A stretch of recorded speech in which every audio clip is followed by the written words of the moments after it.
Assalamualaikum pemirsa RSM TV, TV Kesehatan Sumatera Barat. Kembali lagi dalam program Dialog Interaktif bersama saya Dr. Fani dan narasumber kita yang telah hadir pada hari ini Dr. Dwiana. Selamat pagi, Dok. Selamat pagi, Dok. Tema kita pada hari ini adalah waspada nyeri dada ya, Dok. Pemirsa dapat menyaksikan dialog interaktif ini melalui kanal media sosial YouTube dan Facebook, serta melalui aplikasi mobile RSAM yang dapat didownload di Play Store, serta bisa disaksikan melalui jaringan TV kabel RSAM TV. Pemirsa dapat mengajukan pertanyaan melalui nomor telepon 0823 9261 4897 atau melalui kolom komentar atau chatting. Dok, kita kan membahas tentang waspada nyeri dada nih, Dok. Sebenarnya nyeri dada tuh apakah semua nyeri dada tuh sakit jantung, Dok? Kalau semua nyeri dada sakit jantung tuh jawabannya tuh enggak ya, Dok ya. Jadi kita curiga nyeri dada yang sakit jantung jika memang dada itu terasa berat, terasa penuh misalnya gitu ya. Atau pada pasien yang beberapa mengatakan terasa seperti dihimpit truk. Jadi memang sangat berat dan sempit rasanya. Tapi jika nyeri dadanya lebih terasa robek atau ditusuk-tusuk, itu bukan yang serangan jantung, tapi penyakit yang lain. Tapi kita memang harus curiga semua nyeri dada. Berarti semua nyeri dada tuh nggak pasti sakit jantung, berarti ya, Dok ya. Kalau sakit nyeri dada tuh kan, kalau misalnya dia nyeri dada ternyata sakit jantung, Dok, apakah semua sakit jantung tuh harus pasang cincin, Dok? Oh enggak, yang gini, yang pasang cincin itu kan jika kan serangan jantung ini pembuluh darah di jantung itu yang tersumbat total atau menyempit. Jadi yang dipasang cincin ini jika yang sumbatannya itu sudah kritis atau memang yang sudah sumbatan total, barulah akan dipasang cincin di cath lab-nya. Itu harus dibedah dadanya kalau misalnya pasang cincin, Dok? Oh enggak, kalau dia gini kan semakin majunya ilmu medis ini, jadi sekarang pasang cincin itu cuman dibelah lah pembuluh darah di tangan atau di paha, dimasuk kayak kabel, barulah jika memang ada sumbatan bakal dipasang cincin saat prosedur tersebut. Kalau dulu memang ada yang pasang graf kan, pembuluh darah diambil dari pembuluh darah kaki dipasang ke jantung, memang ya agak besar loh ke operasinya, tapi kalau sekarang udah tidak lagi. Berarti kalau kan tadi sakit jantung itu salah satunya nyeri dada, tapi tidak semua nyeri dada sakit jantung. Iya. Selain nyeri dada apa aja sih, Dok? Sakit jantung, tanda-tanda sakit jantung, berdebar-debar, sering berdebar-debar, sakit jantung nggak sih, Dok? Kalau sering berdebar-debar, dia memang ada keluhan jantung, bisa disertai memang sakit jantung yang serangan jantung bisa disertai berdebar-debar. Tapi tidak semua berdebar-debar, memang yang serangan jantung yang penyumbatan pembuluh darah tersebut. Bisa memang yang gejala apanya saja, irama jantung, atau memang ya karena kita sedang cemas, kita berdebar-debar itu normal. Terus, Dok, apa sih faktor-faktor yang menyebabkan orang tuh sakit jantung, Dok? Kalau faktor-faktor yang menyebabkan sakit jantung ini, dia faktor tersebut yang sudah jangka lama, barulah nanti suatu hari orang akan sakit jantung. Jadi faktor yang paling banyak itu yang zaman sekarang pasti merokok. Merokok itu ya memang sudah dijelaskan malah di kotak rokok kan akan menyebabkan sakit jantung. Itu faktornya. Jadi atau penyakit hipertensi, diabetes mellitus, kolesterol yang tinggi, gaya hidup yang tidak sehat bisa menyebabkan faktor tersebut jika dilakukan dalam jangka lama nanti akan merusak pembuluh darah yang nanti suatu hari bisa menjadi sakit jantung. Ada terbatas nggak sih, Dok, olahraga ya kalau pada orang sakit jantung? Oh pasti, yang namanya kalau udah sakit jantung kita nggak akan bisa olahraga seperti yang orang memang normal yang olahraga yang keras, tapi tetap harus orang yang sakit jantung harus olahraga supaya pembuluh darahnya itu jadi sehat seperti itu. Memang ya olahraganya memang nggak seberat yang orang normal kerjakan, tapi kita harus olahraga seperti berjalan, main sepeda, yang namanya kayak pertandingan, misalnya main futsal itu mungkin dihindari dulu jika memang sudah terkena penyakit jantung. Berarti kalau atlet-atlet yang meninggal di lapangan tuh karena sakit jantung tuh, Dok? Oh kalau atlet-atlet yang meninggal di lapangan, pokoknya dari penelitian itu nama penyakitnya itu kardiomiopati. Jadi tibanya kan atlet pasti dia hidup sehat. Biasanya insya Allah lah, misalnya pembuluh darahnya bagus, jantungnya bagus. Jadi atlet-atlet itu seringnya dia memang kardiomiopati, ada penyakit dasar atau penyakit turunan yang nanti bisa tiba saat dia bertanding. Jadi saat bertanding itu kan nadi kita ini naik, adrenalinnya terpacu. Nanti itulah yang bisa jadi pencetus penyakit tersebut. Gitu. Kalau berobat jantung nih ditanggung BPJS nggak sih, Dok? Oh iya, BPJS yang namanya jantung kan pasti gawat darurat. Misalnya dia nyeri dada, dia ke IGD, yang namanya nyeri dada itu nggak akan dianggap sepele. Walaupun kita belum tahu ini nyeri dadanya jantung atau enggak, pasti tidak akan dianggap sepele. Pergi ke IGD pasti di cover oleh BPJS. Jadi seandainya memang dia sudah pasang cincin atau tidak pasang cincin, dia harus kontrol jantung ke poli jantung, itu pun di cover oleh BPJS. Oh ya, yang pasang cincin tadi dok. Kalau misalnya meninggal dok, cincinnya itu harus dilepas nggak sih dok? Oh, kalau itu sampai sekarang enggak ya dok ya? Kan bukan kayak ini susuk atau benda asing yang kayak bahkan kan kayak seperti patah tulang misalnya dia pasang pen, meninggal pun nggak akan dilepas. Berarti aman ya dok ya? Ya. Kalau masalah obat nih sekarang dok, kalau orang sakit jantung tuh harus minum obat terus-terusan nggak sih dok? Oh iya, kan gini, yang namanya pasien sakit jantung pasti pembuluh darahnya itu sudah tidak bagus, udah banyak lemak-lemak di pembuluh darahnya, yang dia tabungan dari jangka lama dari dia hidup yang selagi muda tidak hidup sehat, pasti ada kerusakan di waktu udah umur yang lanjut.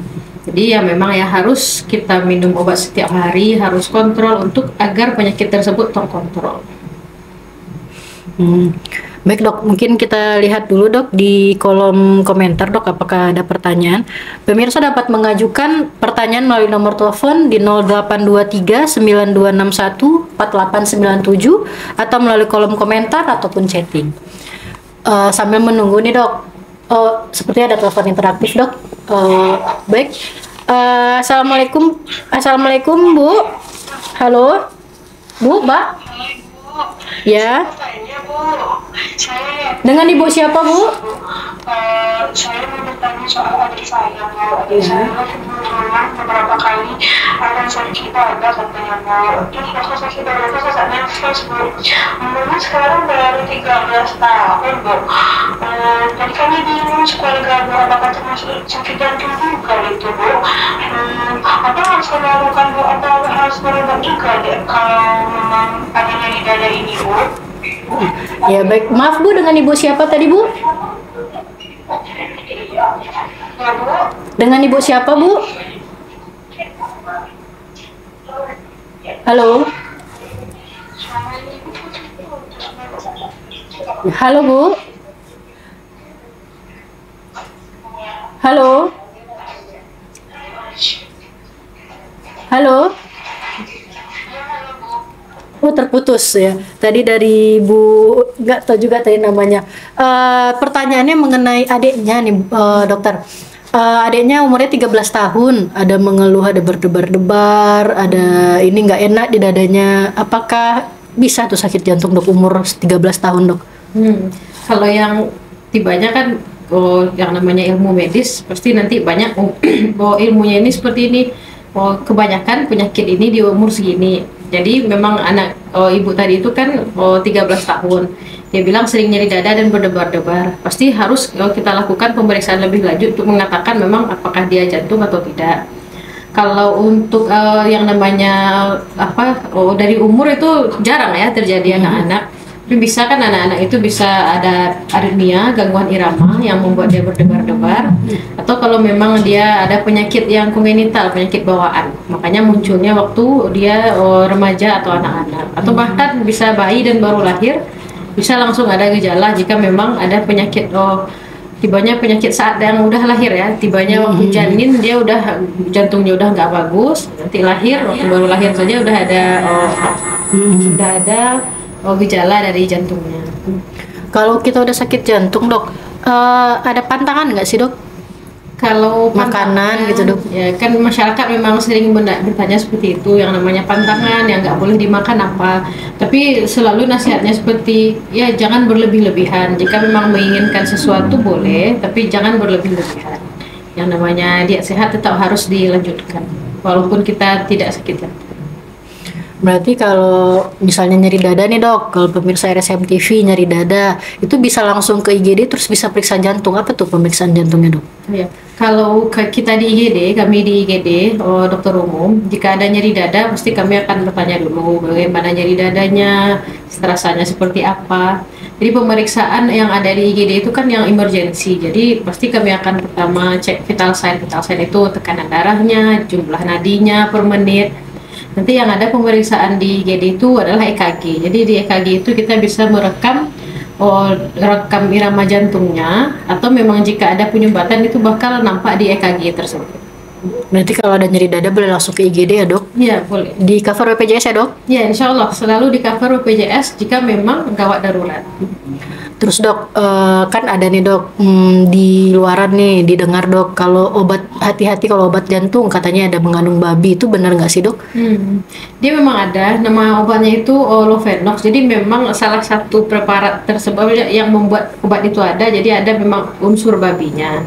Jadi kan, tapi kita balik lagi ke hadis Nabi pun, jika memang kita suatu hari di daerah yang memang kita kelaparan, tidak ada sumber makanan selain yang haram tersebut, misalnya babi, kan boleh. Dan misalnya satu-satunya obat yang bisa dipakai memang itu saja, biasanya kami akan bertanya dulu ke pasien apakah setuju atau tidak, baru diberikan. Soalnya ini kan menyangkut agama kita ya. Tapi nggak semua obat seperti itu ya dok ya? Enggak. Berarti kalau nyeri dada, satu macam saja. berarti kalau misalnya nyeri dada nggak harus obatnya itu ya dok ya? Ada enggak. obat lainnya? Ya. Kalau ada pilihan yang lain kita bakal kasih yang lain, biasanya dokter jantung kita. Tapi kalau memang tidak ada, seperti di rumah sakit tipe C, tipe D yang lebih kecil, biasanya memang hanya itu saja pilihan yang ada. Bakal ditanya dulu ke pasien bersedia atau tidak, baru dikasih. Terus dok, kalau misalnya udah pasang cincin tuh dok, bisa dipasang lagi gak sih cincin? Maksudnya tuh mungkin apakah setelah kita nyeri dada terus habis itu kita pasang cincin, terus ada nggak sih dok efek setelahnya gitu dok? Kalau efek setelahnya kebanyakan dia kan waktu pasang cincin tuh dipakai sedikit pengencer darah ya. Jadi memang yang namanya semua tindakan pasti ada efek samping. Jadi memang ada efek sampingnya, tapi kan selalu dokter jantung kita, semua tim medis kita bahkan bakal mewanti-wanti agar efek samping tersebut tidak terjadi. Yang paling sering itu misalnya tempat dibelah tadi perdarahan, paling itu yang paling sering. Kalau ada lagi nggak sih dok? Kalau misalnya yang kalau misalnya di RSAM dok, udah bisa nggak sih dok pasang cincin tuh dok? Udah di RSAM sekarang kita kan punya tibanya cat lab, namanya tempat untuk memasang cincin tersebut, fasilitasnya. Dan sekarang kita udah punya 2 dokter spesialis jantung yang bisa memasang cincin tersebut. Namanya Dokter Trian dan Dokter Vera. Terus dok, kalau misalnya lama nggak sih dok perawatannya dok? Biasanya kalau kita pasang cincin di RSAM, misalnya pasang cincin dirawat 2 hari, jika kondisi pasien tersebut dan stabil, pasien boleh dipulangkan dan nanti tinggal kontrol ke poli jantung. Berarti nggak perawatan nggak lama? 2 hari rawat udah boleh pulang. Yang dokter ketemu nih di IGD nih, pasien-pasien yang nyeri dada nih dok, banyak nggak sih dok yang dokter temui kasus-kasus yang misalnya nyeri dadanya ini katanya ini sakit jantung, tapi ternyata bukan sakit jantung, tapi mirip sekali dengan sakit jantung, tapi ada gambarannya tidak seperti sakit jantung gitu dok. Gambaran apa tadi, rekam jantungnya ya dok ya? Ada nggak dok, atau kasus-kasus menarik yang dokter temui di IGD dok tentang nyeri dada ini dok? Iya, yang paling sering tuh yang pasien MAH ya, pasien MAH yang asam lambungnya naik sampai ke kerongkongan. Jadi kadang merasa dadanya itu sempit. Nah, jadi seandainya kita udah periksa, udah kita observasi di IGD itu tidak khas nyeri dada, dan dari EKG-nya pun dikatakan normal ya. Jadi biasanya memang sering seperti itu. Jadi pasien MAH sering baca-baca internet. Jadi kalau udah terasa seperti ini kita harus ke IGD, dan kita udah pasiennya pun merasa dia sakit jantung banyak. Jadi biasanya enggak, kita pulangkan. Boleh. Tapi nggak masalah ya dok ya kalau ke IGD dengan keadaan seperti itu ya dok? Nggak apa-apa. Seandainya di pemeriksaan selanjutnya terbukti nggak sakit jantung, ya BPJS pun tetap masih mengcover. Kita bakal kasih obat yang misalnya MAH, kita kasih obat MAH dan pasien boleh pulang. Kalau ini dok ada pertanyaan nih dok, apakah anak-anak dengan nyeri di dada terus menerus harus pasang cincin dok? Oh enggak, yang namanya pasang cincin, kita kan lihat dulu kondisi pasien, nanti akan direkam jantung, nanti ada pemeriksaan lebih lanjut untuk melihat enzim jantung namanya. Jadi enzim jantung ini akan mau naik jika memang ada kerusakan di otot jantungnya. Jadi memang jika pemeriksaan lebih lanjut tersebut menunjukkan pasien ini memang butuh pasang cincin, baru dikerjakan. Kalau enggak, tidak akan dikerjakan. Berarti memang berdasarkan dari pasien ya dok ya? Iya, pasien, hasil pemeriksaan yang lanjut, bukan pemeriksaan rekam jantung saja ya, itu periksa labornya. Nanti jika memang menunjukkan ada penyumbatan pembuluh darah jantung, baru dipasang cincin. Terus dok, kalau nyeri dada itu dok, kan tadi dokter menyebutkan bisa jadi ada GERD, yang ini. Terus kalau misalnya nyeri dadanya tuh apakah harus kiri atau harus kanan atau bisa di tengah atau di mana sih dok? Kalau seringnya dia memang nyeri dadanya itu di tengah, jadi pasien menunjukkan nggak bisa ditunjuk ke satu tempat. Misalnya kan kadang ada yang merasa jika ditekan nyeri di dekat, pasien bilang nyeri dada, itu enggak. Dia memang dadanya itu terasa penuh, di tengah lebih sering. Memang ya paling sering menjalar ke rahang kiri, bahu kiri atau ke punggung. Itu ciri-ciri yang nyeri dada khas penyakit jantung. Ini ada pertanyaan lagi deh dok. Ada nggak sih dok tipsnya agar kita tidak terserang nyeri dada dok? Yang kalau tips tadi kan ada faktor risiko yang kita jelaskan itu ya, yang hipertensi, diabetes. Ya tipsnya itu menjaga hidup sehat, menjaga cara hidup yang baik, dan jika ada penyakit pastikan penyakit tersebut terkontrol. Jadi hipertensinya terkontrol, diabetes terkontrol, kolesterol yang tinggi kita minum obat penurun kolesterol, itu akan bisa membuat terhindar dari penyakit jantung tersebut. Cuman kalau obat sakit jantung ini nggak perlu seumur hidup ya dok ya tadi ya? Seringnya ya, karena memang kita membutuhkan kayak pengencer darah yang dosis kecil itu selalu, karena kita pembuluh darah pun sudah banyak yang tersumbat, dah banyak lemak-lemak, dah banyak yang rusak seringnya pasien. Gitu.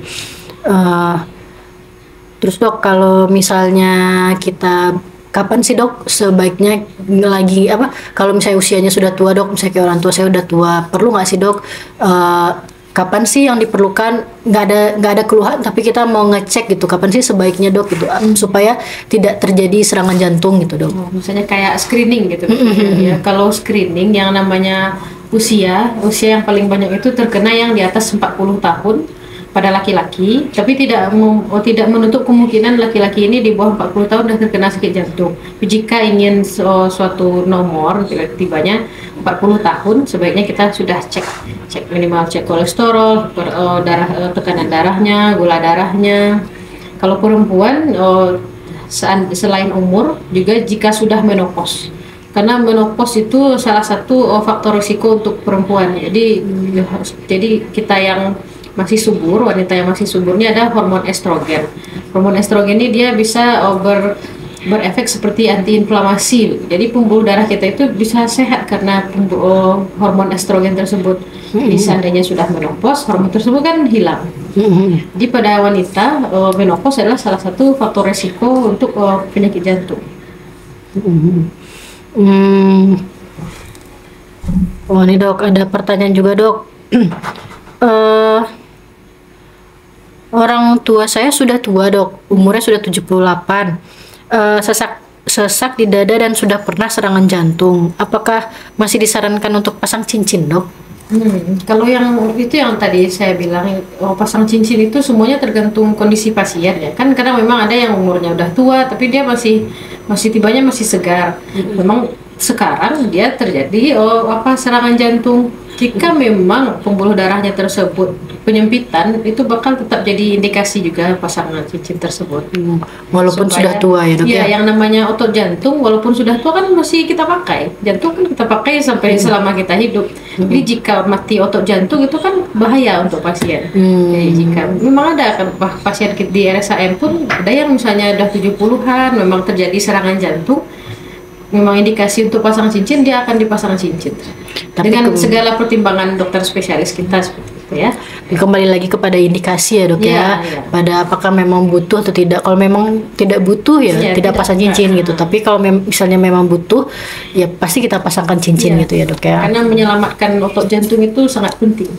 Ada nggak sih waktu ya dok, misalnya kan kebanyakan nih kebanyakan orang-orang sakit di dada, terus habis itu bawa pula dulu berurut, dibawa pula dulu kemana-mana.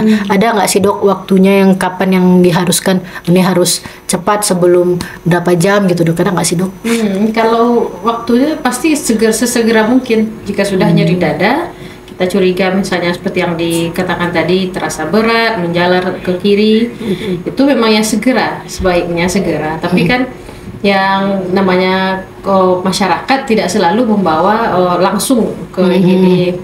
Jadi yang namanya misalnya terlambat itu pun tetap akan kita tangani. Yang pasti tentu jika memang indikasi pasang cincin, atau jika sudah lewat pun biasanya, karena kan pasang cincin ini tibanya alat yang ke sana. Bukan kita berharap obat yang menghancurkan penyumbatan tersebut. Jadi kalau pasang cincin masih bisa seandainya terlambat. Yang dokter bilang tadi yang waktu tersebut, itu contohnya trombolitik. Jadi trombolitik itu jika di bawah 6 jam baru bisa kita kerjakan jika ada penyumbatan. Jadi penyumbatan itu dihancurkan dengan obat saja, nggak perlu pasang cincin. Oh gitu, berarti ya kembali lagi pasang cincin itu kalau ada indikasi ya dok ya. Kalau misalnya memang tidak ada indikasi, memang nggak kita pasang ya dok ya. Baik dok, untuk yang terakhir nih dok, sebelum kita menutup acara dok, ada nggak sih dok closing statement dari dokter untuk pasien-pasien atau pemirsa RSAM TV dok? Ya, sesuai judul kita hari ini ya, kan waspada nyeri dada. Jadi jika memang kita ada nyeri dada, jangan ditunda-tunda untuk bawa ke rumah sakit. Seandainya takut apakah dibayar BPJS atau tidak, selama ini akan selalu dibayar BPJS jika memang nyeri dada, walaupun nanti di akhirnya ini bukan karena penyakit jantung, tapi disarankan selalu bawa ke IGD jika memang ada nyeri. Baik pemirsa, itu tadi closing statement dari Dr. Dwiana. Kita telah sampai di penghujung acara kita pada hari ini. Saya Dr. Fani mewakili kerabat kerja yang bertugas pada pagi hari ini. Pamit undur diri. Assalamualaikum warahmatullahi wabarakatuh.